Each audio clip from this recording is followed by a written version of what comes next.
Bienvenidos a esta conferencia de carácter internacional, porque nuestro invitado el día de hoy pues se conecta desde la ciudad de Londres.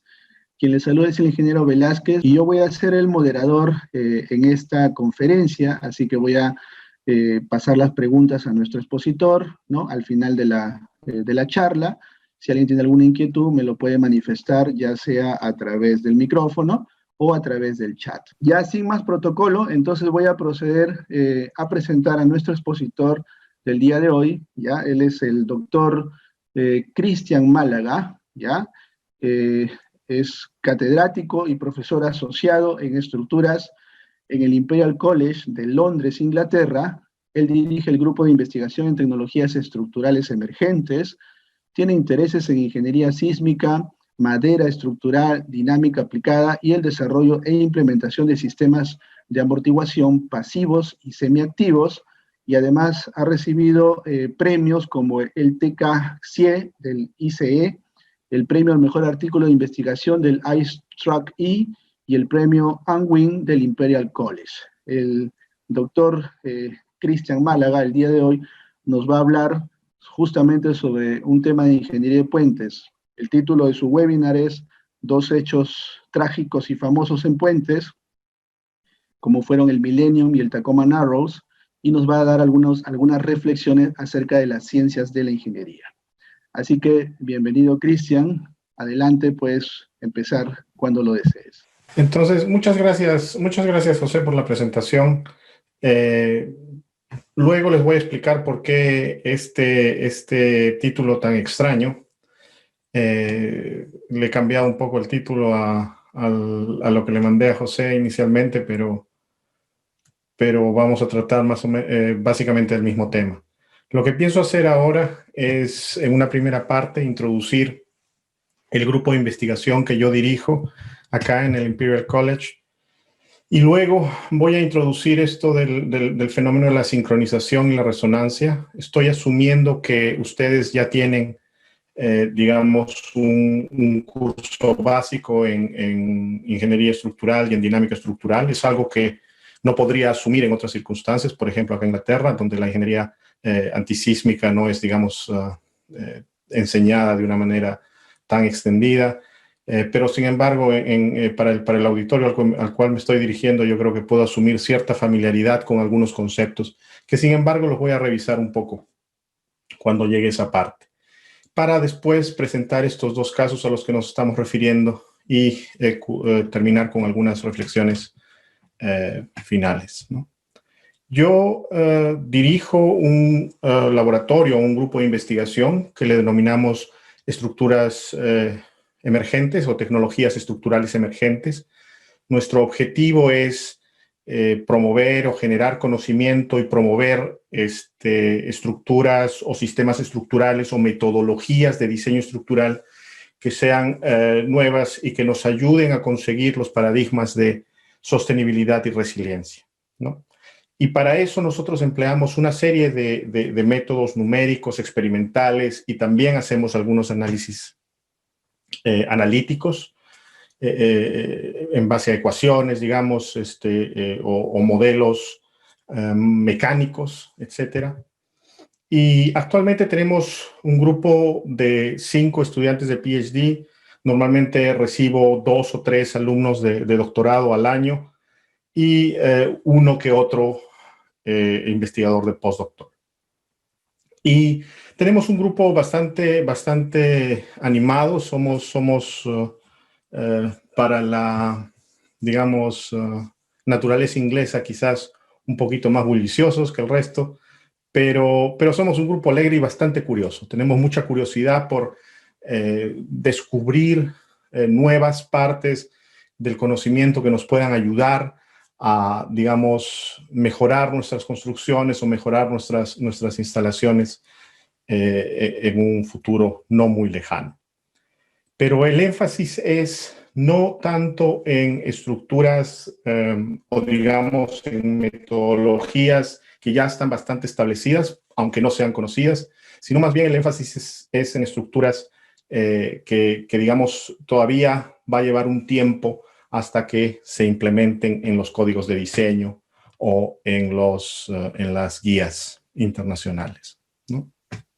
Trabajamos en varios materiales, madera, acero, materiales compuestos.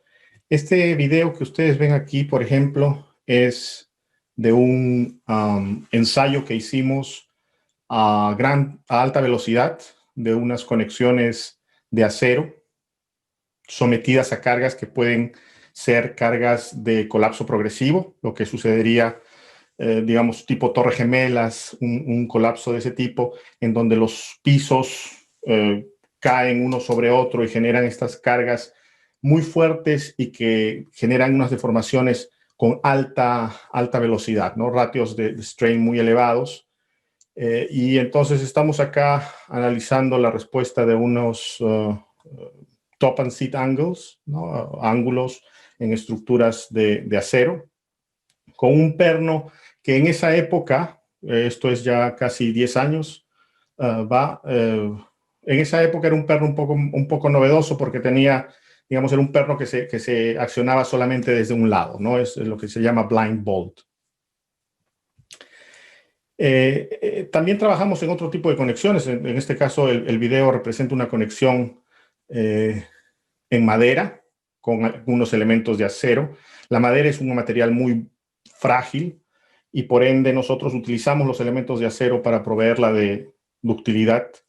Y acá tenemos los mapeos medidos en laboratorio de la concentración de deformaciones unitarias alrededor de este grupo de pernos. Y usted verá cómo se van generando los agrietamientos, cómo se van generando las fracturas, cómo se va concentrando el strain, digamos, cerca a los ángulos o a los objetos de apoyo, etc. Y acá, una de las cosas que nosotros, por ejemplo, descubrimos es, digamos, tener una mejor consideración de la evolución de esta rotación, porque normalmente los códigos de diseño le van a decir a usted que asuma un centroide geométrico en función a los grupos de pernos que tiene. Pero lo que nosotros vimos es que era una solución demasiado conservadora en algunos momentos, pero también demasiado poco conservador en otros. Entonces tenemos que mejorar eso. Este es un proyecto que hicimos hace como 5 años, utilizando impresión en 3D para, digamos, conectar nuevamente elementos de madera, pero en este caso estamos utilizando, el elemento principal sería de madera, pero las conexiones en sí o los aditamentos justo en las uniones pueden ser impresas en 3D en este caso tenemos un contenido de polímeros de aproximadamente 50% y 50% de fibras de madera, ¿sí? Y estamos inspirados en la carpintería japonesa, ¿no? Este es una junta específica de ese tipo de carpintería, que en este caso se llama Yatoi Hoso.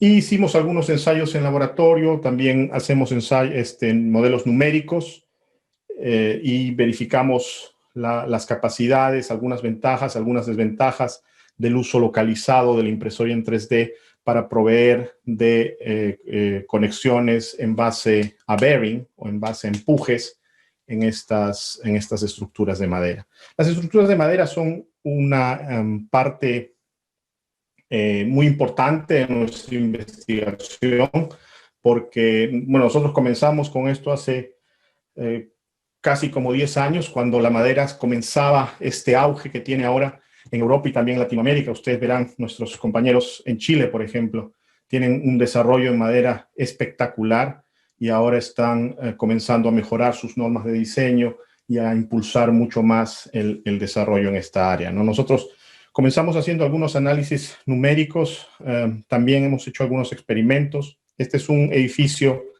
de 18 niveles en Noruega, ¿no? Construido completamente en base a elementos de madera laminada o madera masiva, ¿sí? Y ustedes verán que tiene algunos contrafuertes de madera, pero también es notorio que cada cierto número de niveles, cada 3 niveles más aproximadamente, usted nota que la losa es un poquito más espesa, es un poquito más gruesa, ¿no? Es más alta. Y eso se debe a que los edificios de madera tienen un problema de vibraciones importante, porque tienen una masa pequeña, tienden a conglomerar los modos de vibración y eso genera aceleraciones importantes. Y usted lo ha experimentado, ¿no? Cuando usted camina sobre un edificio, un piso de madera, siente inmediatamente las vibraciones. Tiene un modo de elasticidad relativamente pequeño y una flexibilidad mayor en comparación a otros materiales, etcétera, ¿no? Entonces, lo que se hace normalmente es, por lo menos en estas partes del mundo, es considerar una losa de madera y encima de eso se basea una losa de concreto para proveerle de más masa y también de más rigidez. Entonces, nosotros nos encontramos con un dilema porque vendemos la madera como un material sostenible, un material que no pesa y en base a su levedad es que nosotros podemos construir rápidamente edificios muy altos, ¿no? Como este. De una manera muchísimo más rápida que con otros materiales. Necesitamos cimentaciones que son de menor dimensión, etcétera. Pero, sin embargo, terminamos colocándole concreto, que no es nada sostenible, y lo colocamos porque tiene más peso. Entonces, lo que nosotros hicimos en un paper que ganó un premio para la mejor investigación en el ISTRAC-T es tratar de utilizar nuevamente estas técnicas de impresión en 3D o técnicas no solamente de manufactura aditiva, pero también de manufactura subtractiva, en donde vamos cortando las secciones. La industria de la madera viene usando el CNC o el corte computarizado desde hace como 40, 50 años. Entonces, hay experiencia en el diseño digital con elementos de madera. Y lo que nosotros buscábamos acá era proveer a estas secciones no solo de la resistencia necesaria para las cargas típicas de servicio, sino también con algunos resonadores que nos puedan permitir actuar como tune mass dampers, ¿no? Como amortiguadores de masa sincronizada, de tal manera que se pueda reducir estas aceleraciones que generan problemas en los habitantes o los ocupantes de estas edificaciones. Este es otro ensayo que hicimos hace algún tiempo, hace como 5 años, en el laboratorio del Imperial College. Es una plancha típica, una pared típica de madera en base a CLT o Cross Laminated Timber. Madera laminada poniendo las fibras en sentido perpendicular. Entonces tenemos capas, es casi como un plywood. Ustedes se imaginarán un plywood, pero en una dimensión muchísimo más grande, un plywood con esteroides, ¿no? Entonces tenemos básicamente las fibras alineadas en una dirección, en una capa.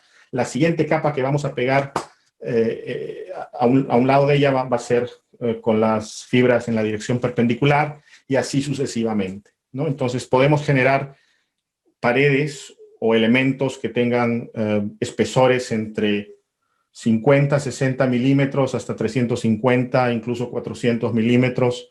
Las fábricas pueden fabricarlo en alturas de hasta 3, 4, 5 metros y longitudes de hasta 15 metros, ¿no? Entonces, usted también corta ahí las paredes, las ventanas, entonces tiene un proceso constructivo muchísimo más rápido.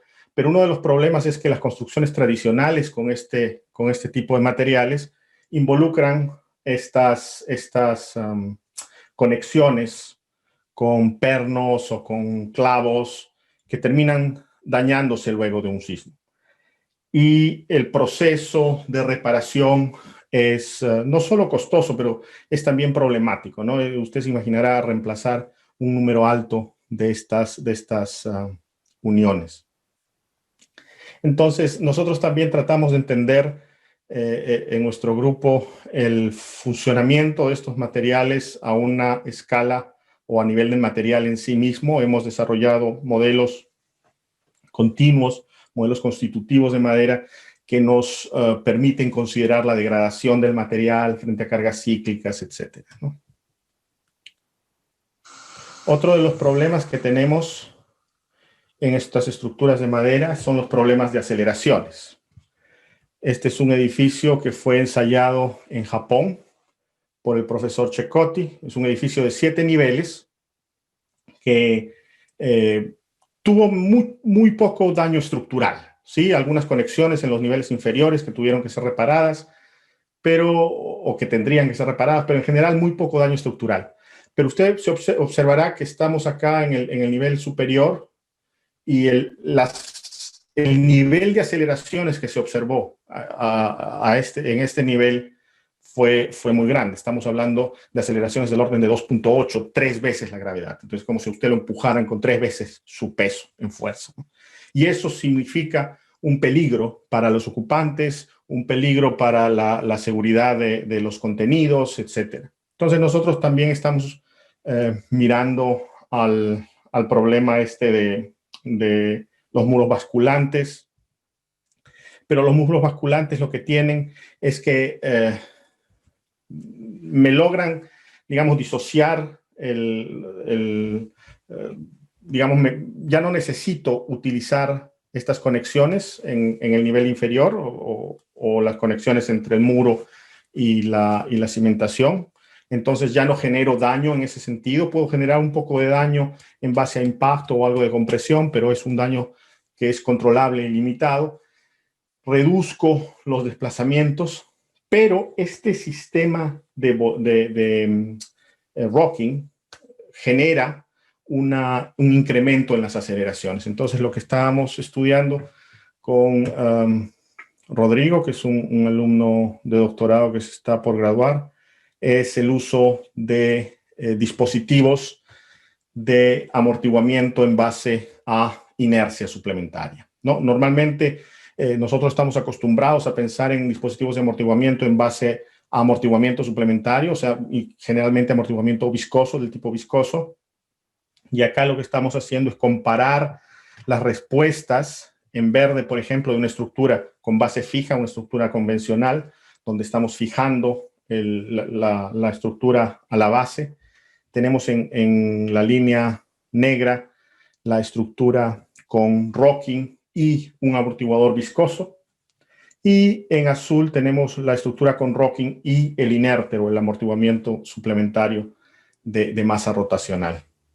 Y lo que estamos graficando en este gráfico de la izquierda es los desplazamientos, y ustedes ven cómo los desplazamientos se reducen, incluso de una manera superior a que se usara un amortiguador viscoso, y también, bastante importantemente, las aceleraciones, que es lo que estoy presentando en la parte de la derecha. Pero básicamente esas son algunas de las investigaciones que estamos realizando. Tenemos algunos otros proyectos que están utilizando ahora la caracterización, especialmente en base a matrices de amortiguamiento, por ejemplo, de daño estructural, etc. Pero esa es la idea que tenemos, ¿no? Ahora, cuando José me propone dar el seminario, y yo acepto gustosamente, la verdad es que pensé en dar un seminario que pudiera facilitar un poco el intercambio entre lo que yo estaba en ese momento preparando como clases para mi curso normal en el Imperial College, ¿no? Entonces yo en el Imperial estoy dando 2 cursos este semestre, uno de diseño madera y otro de estructuras, dinámica estructural. Entonces me pareció interesante explorar un poco este efecto de la sincronización y la resonancia, ¿no? Y de ahí viene el nombre, ¿no? Son 2 hechos desagradables o 2 hechos trágicos, como mencionaba José. 2 hechos desagradables, dos hechos feos. Y básicamente el plan que tengo en esta parte central de la presentación es presentar 2 asesinatos. ¿Sí? ¿Y a qué me refiero cuando digo 2 asesinatos? Si soy exitoso, digamos, en mi presentación, eso es lo que ustedes habrán presenciado, ¿no? 2 asesinatos. Y me refiero a la frase de Thomas